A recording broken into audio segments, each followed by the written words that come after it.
Hey everyone, welcome back to the channel. Today, we're diving into a really fascinating topic that blends history, crime, and unexpected alliances. We're talking about mobsters and their connection to World War II.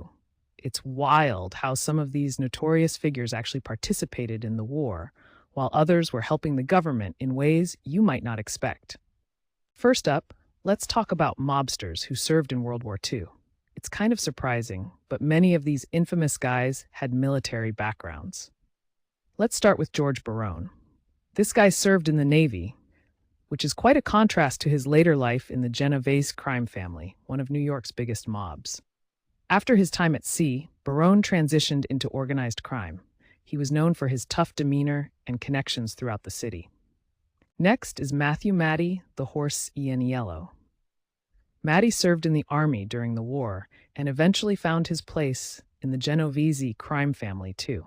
There's something about guys like Matty.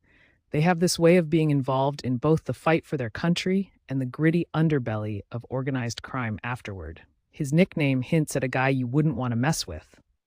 And then we have Dalitz. Before making a name for himself in organized crime, he was involved in bootlegging during Prohibition. During World War II, he also served his country. Dalitz was known for running illegal casinos after the war, showing just how adaptable these mobsters could be. Now, shifting gears a bit, let's look at some mobsters who became noteworthy figures in organized crime after the war. A notable mention is Edward Monk Eastman. Monk actually served in World War I, years before World War II even kicked off. He ended up leading a gang in New York after his military days and had a reputation for being tough and ruthless. Now, let's get into a really intriguing piece of the puzzle: the mobsters who may have helped the government during the war. One of the most famous is Charles "Lucky" Luciano. Lucky was alleged to have worked with the government during the war. His main gig involved collecting intelligence in Sicily and preventing sabotage in the US.